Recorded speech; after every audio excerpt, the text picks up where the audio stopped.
Enthalpy of atomisation, इसे हम define कर सकते हैं, they have high enthalpy of atomisation. पहली चीज, enthalpy change involved in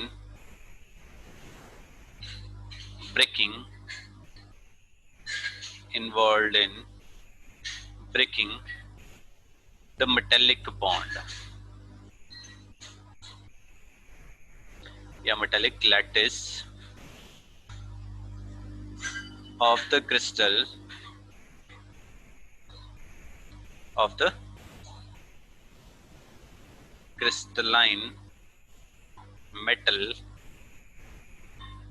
into atoms। ठीक है जी, क्लियर हो गया। जब हम किसी भी एक कंपाउंड को क्या करेंगे, एटॉमिक फॉर्म में लेके आएंगे, उसे हम बोलते हैं, this is same as enthalpy of melting point. ठीक है, this is same as that of melting point, बिल्कुल सेम रहेगा। उसमें भी हमने मेटालिक बॉन्ड तोड़ दिए तो वो लिक्विड स्टेट में आया था। यहाँ पे भी हम क्या करेंगे, मेटालिक बॉन्ड्स को तोड़ेंगे क्रिस्टल लैटिस के, ठीक है, और उसे एटॉमिक फॉर्म में लेके आएंगे, राइट। अब देखो, एंथैल्पी ऑफ एटोमाइजेशन को हम डिस्कस कर रहे थे, तो इसका भी सेम ट्रेंड था, टाइटेनियम।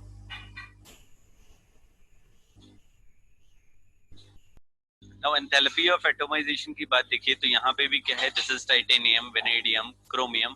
अब क्रोमियम फिर से टॉप पे था, फिर उसके बाद डिक्रीज करा फॉर मैंगनीज, और फिर उसके बाद ये डिक्रीज करते हुए चले जा रहे हैं। तो रेगुलर सा ही एक ट्रेंड था, जैसे हमने मेल्टिंग पॉइंट के बारे में बात किया था, वैसा ही हमारा same trend enthalpy of atomisation का रहेगा, right. It all depends on the number of unpaired electrons. जितने ज्यादा अनपेयर्ड इलेक्ट्रॉन थे उतनी स्ट्रॉन्गर मेटालिक बॉन्डिंग थी, उतनी ज्यादा एंथैल्पी ऑफ एटोमाइजेशन थी, राइट। क्लियर हो गया। Then we have atomic radii. अब हम एटॉमिक रेडियाई की बात करेंगे, राइट। जब हम एटॉमिक रेडियाई की बात कर रहे थे, when we move from left to right in a period, हम यहाँ पे सीरीज में एज अ पीरियड चल रहे हैं,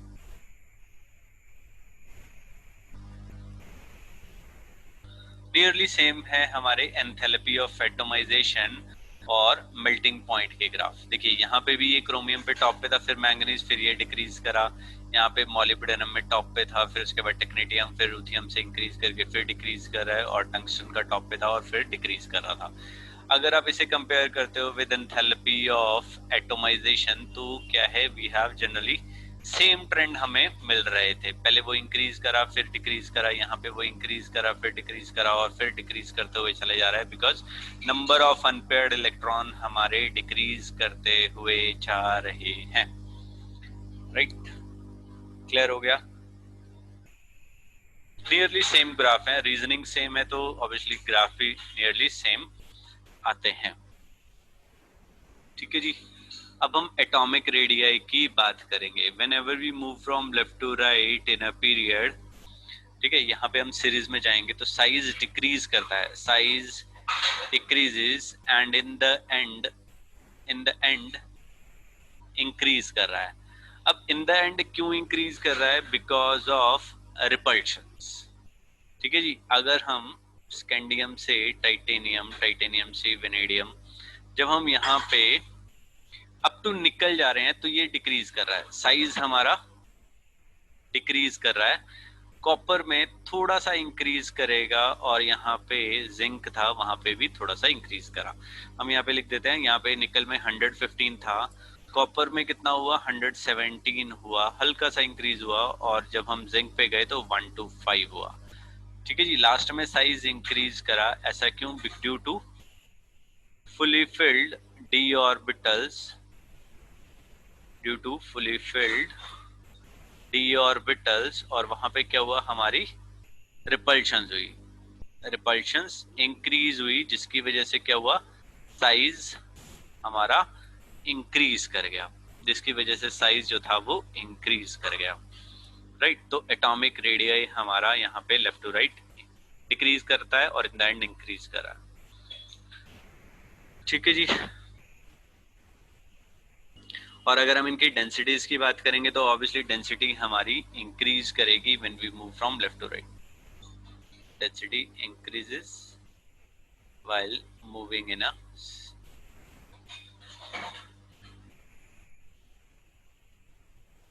series.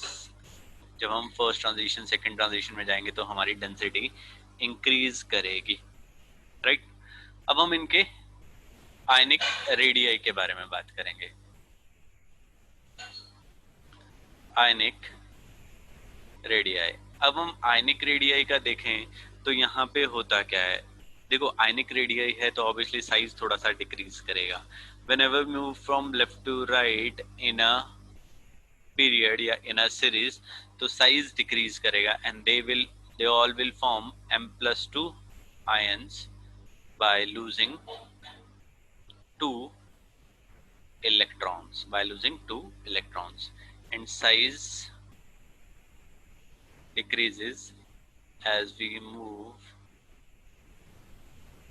from left to right. भैया आयनिक रेडियाई भी हो गया. उसके बाद हम मेटेलिक कैरेक्टर के बारे में बात करें तो they all are typical metals.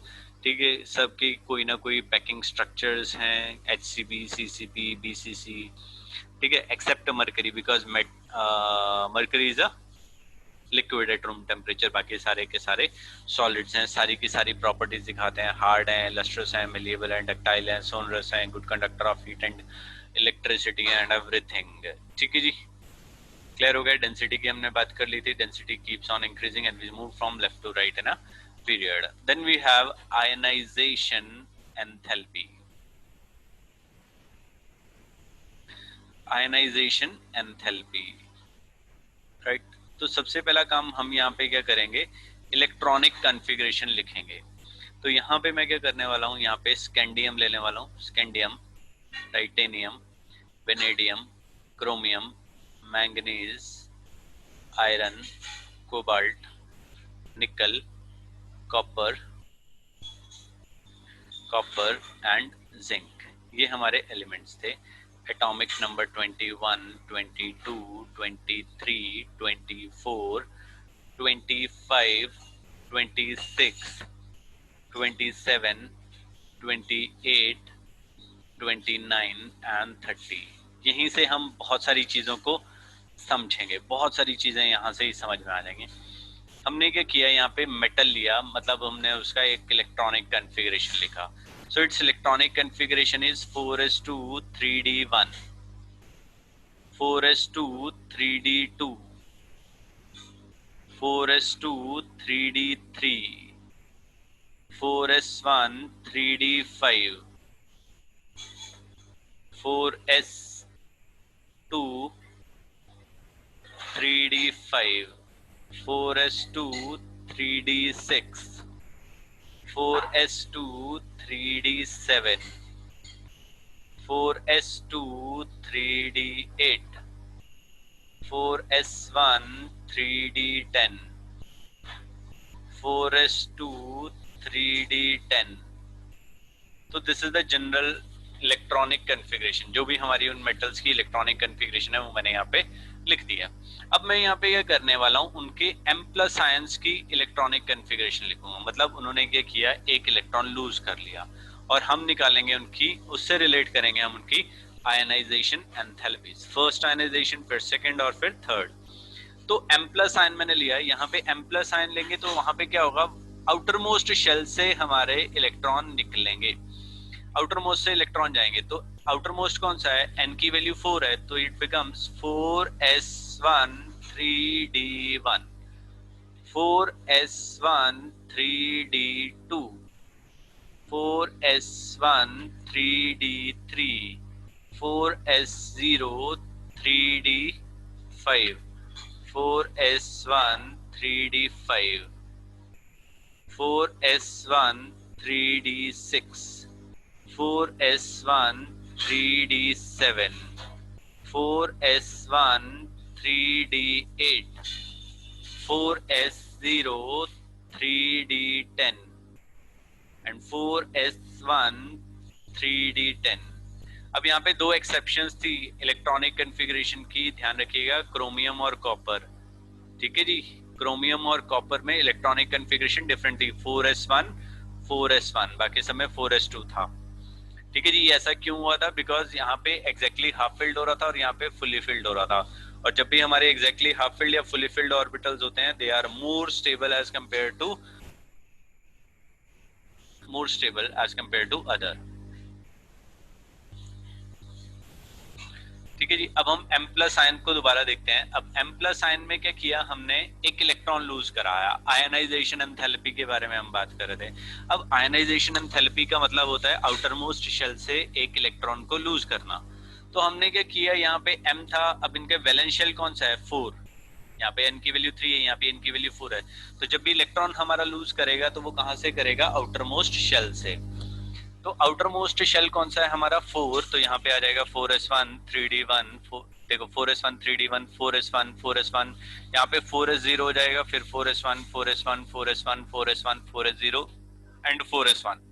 तो यहाँ पे क्या हुआ, फोर्थ शेल से हमारे इलेक्ट्रॉन निकले। फर्स्ट जो इलेक्ट्रॉन था वो हमारा कहाँ से निकला, 4s ऑर्बिटल से, 4s ऑर्बिटल से। तो यहाँ पे बहुत ज्यादा वेरिएशन नहीं आएगा whenever we move from left to right. जब भी हम फर्स्ट आयनाइजेशन एंथैल्पी की बात करेंगे, राइट, फर्स्ट आयनाइजेशन एंथैल्पी की बात करेंगे, तो हमारा left to right ionization enthalpy increase करेगी। Left to right ionization enthalpy increase करेगी। ठीक है जी, इसमें एक रेगुलर ट्रेंड है, कोई ऐसा नहीं है कि कोई एक्सेप्शन आया, नहीं। यहाँ पे simply whenever we move from left to right along a series, तो हमारा ionization, first ionization enthalpy increase करेगा। क्यों? क्योंकि साइज हमारा डिक्रीज करता रहता है।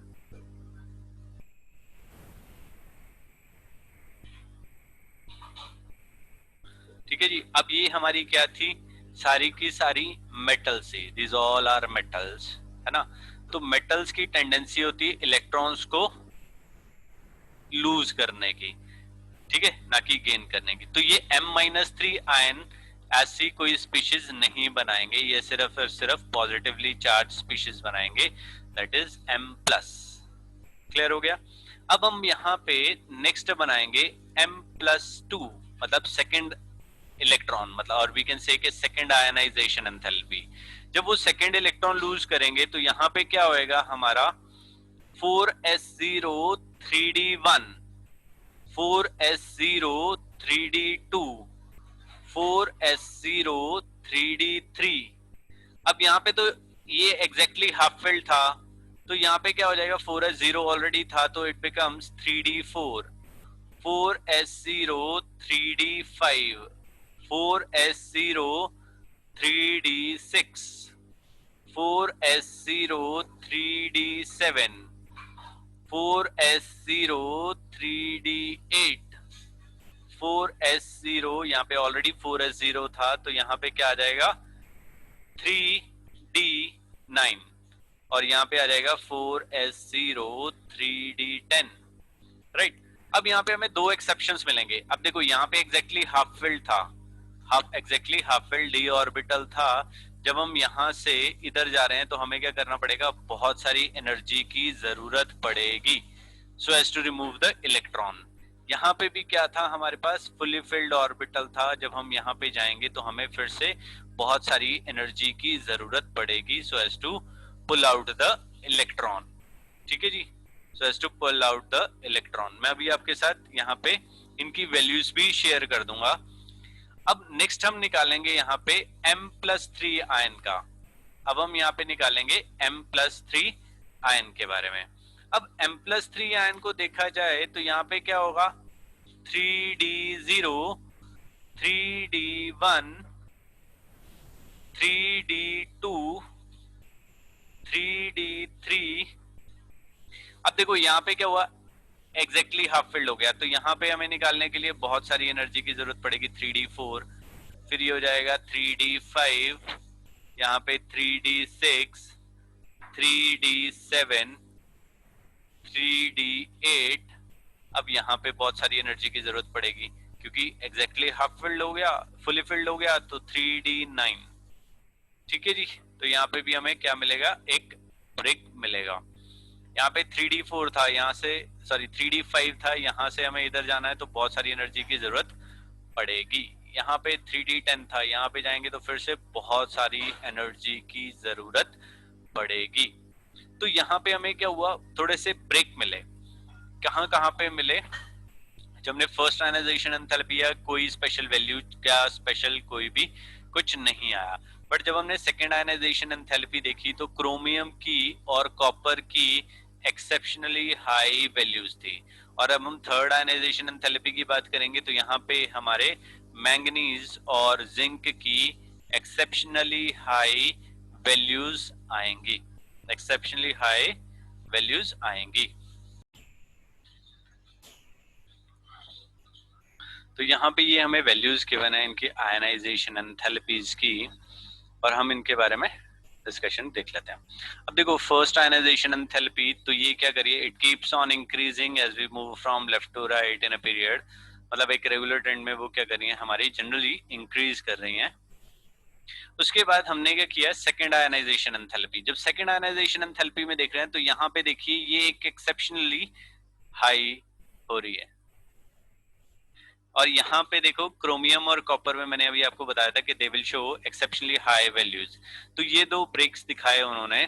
जब हम थर्ड आयनाइजेशन एंथैल्पी में बात कर रहे थे तो मैंगनीज और कॉपर हमारे दो अलग अलग ब्रेक्स दिखा रहे थे। तो ये थे हमारे right first ionization enthalpy generally हमारी इंक्रीज कर रही है when we move from left to right, generally बात की है मैंने, ठीक है, it generally increases left to right. और उसके बाद जब हम सेकंड की बात कर रहे थे तो वहां पे क्रोमियम और कॉपर में हमें ब्रेक मिला, और हमारा थर्ड में मैंगनीज और जिंक में ब्रेक मिले।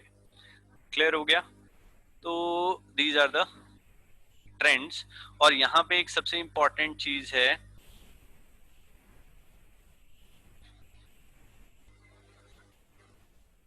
तो इसके अंदर एक चीज आती है कि delta I H1 is less than delta I H2 less than delta I H3। आप किसी भी एलिमेंट के साथ कंपेयर कर लीजिएगा तो ये वैल्यूज हमारी हमेशा रहेंगी, delta I H1 is less than delta I H2 less than delta I H3।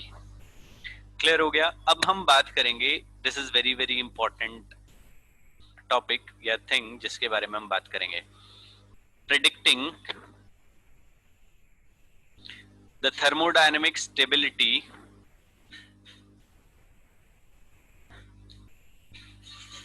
predicting the thermodynamic stabilities of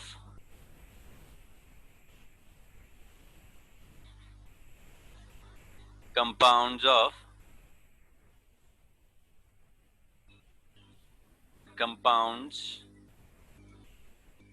on the basis of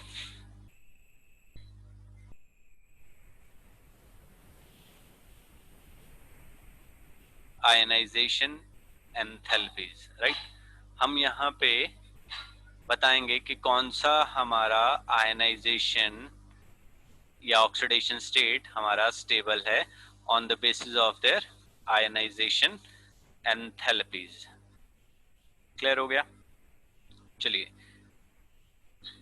इसमें लिखा जाता है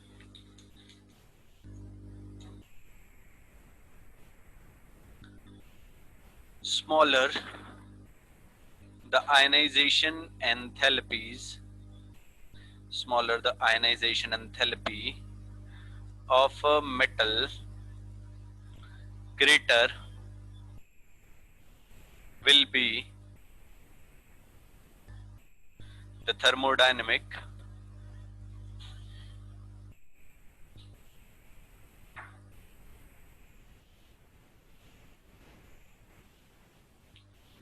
stabilities of its compound.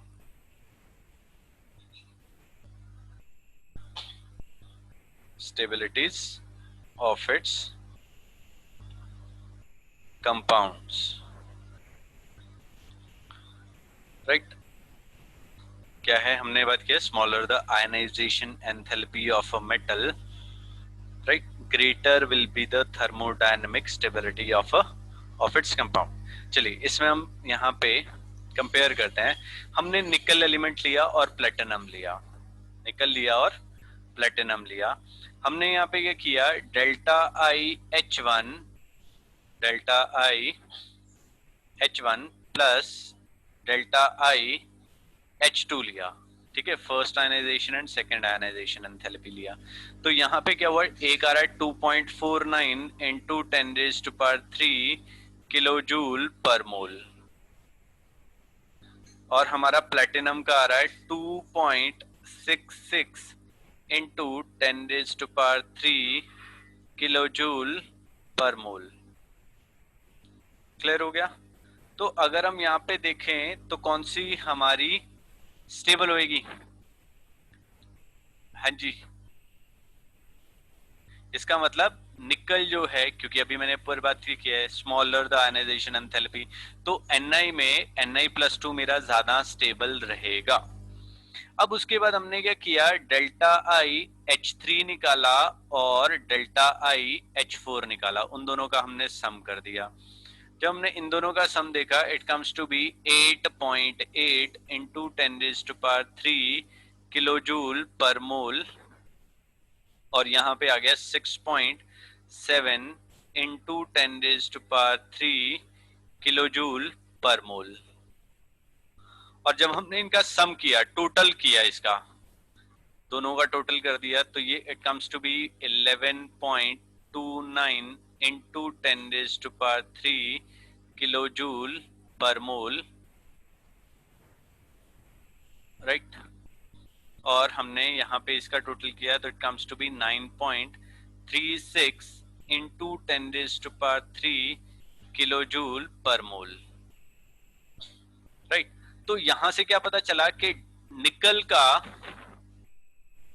Ni+2 is more stable as compare to Pt+2, ठीक है जी। But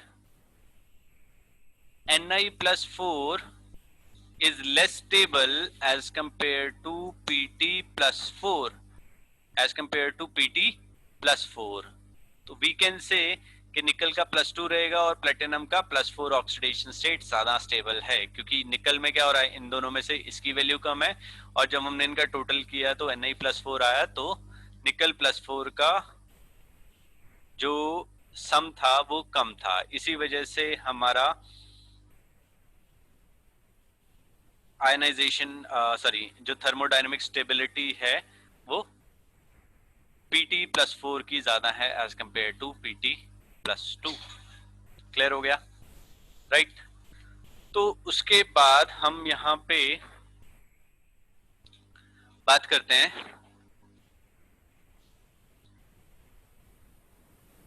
standard reduction potentials,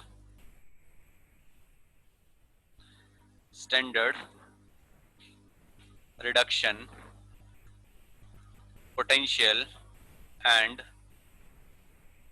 reducing properties, right, ठीक है जी। Standard reduction potential and reducing properties. अब इनके रिडक्शन पोटेंशियल के बारे में बात करेंगे और उनकी reducing property.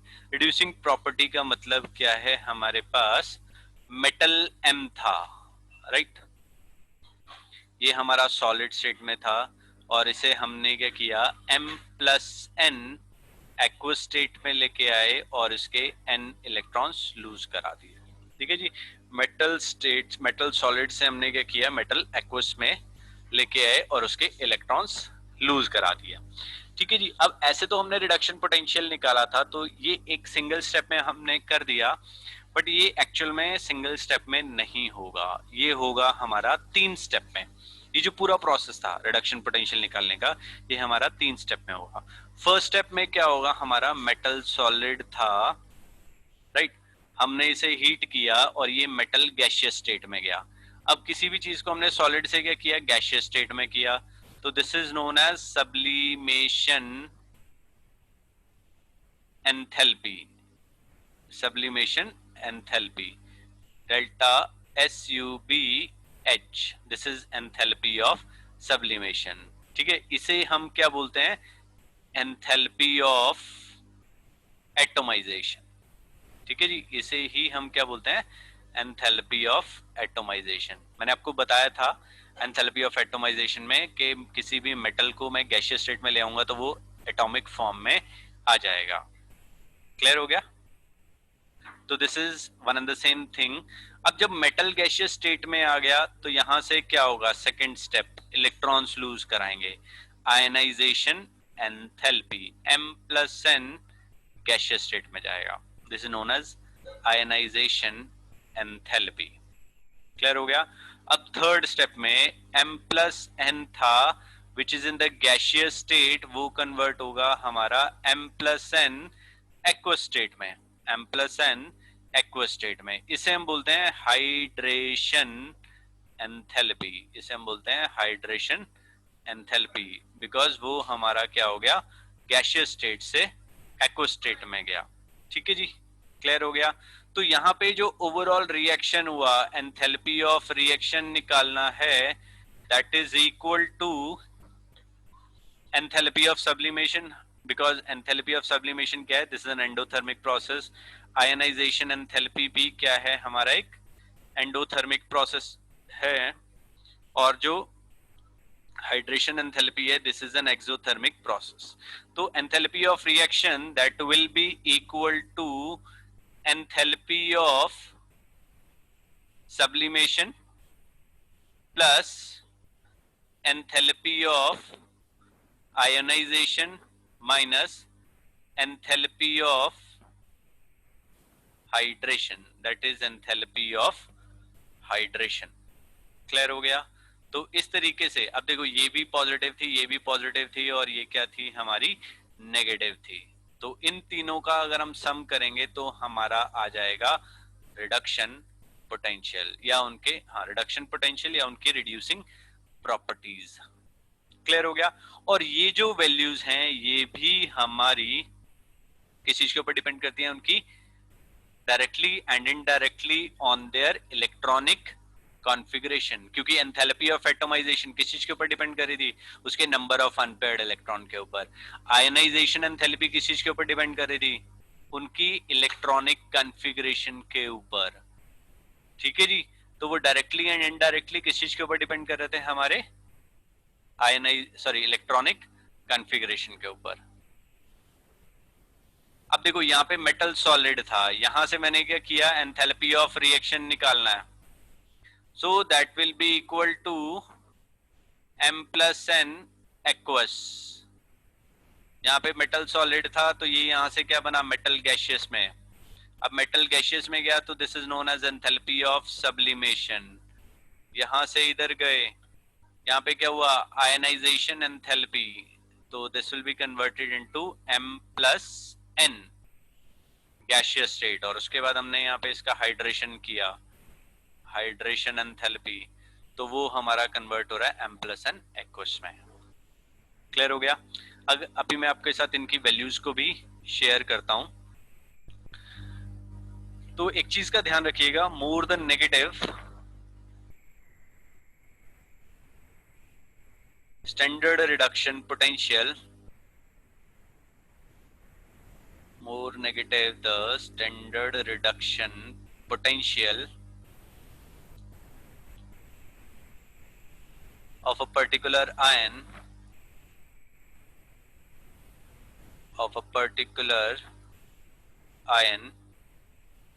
greater will be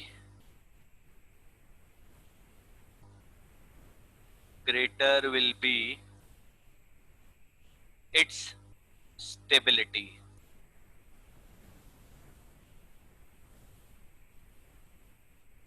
ठीक है जी, क्लियर हो गया? तो यहाँ पे हम इनकी वैल्यूज लिख देते हैं. देखो, स्कैंडियम की वैल्यू नहीं दी हुई है, क्योंकि ये क्या कर रहे हैं, M+2 से M आयंस बना रहे हैं. मतलब क्या कर रहा है, कोई भी हमारा मेटल है, कोई भी कंपाउंड है, वो 2 इलेक्ट्रॉन गेन करके मेटल बना रहा है. स्कैंडियम, टाइटेनियम की -1.63, वेनेडियम की -1.18, अब क्रोमियम आएगा 0.90 सेकेंड आयनाइजेशन एंथैल्पी, इसकी कम थी, बहुत हाई थी, तो इसी की वैल्यू क्या हो गई, कम हो गई।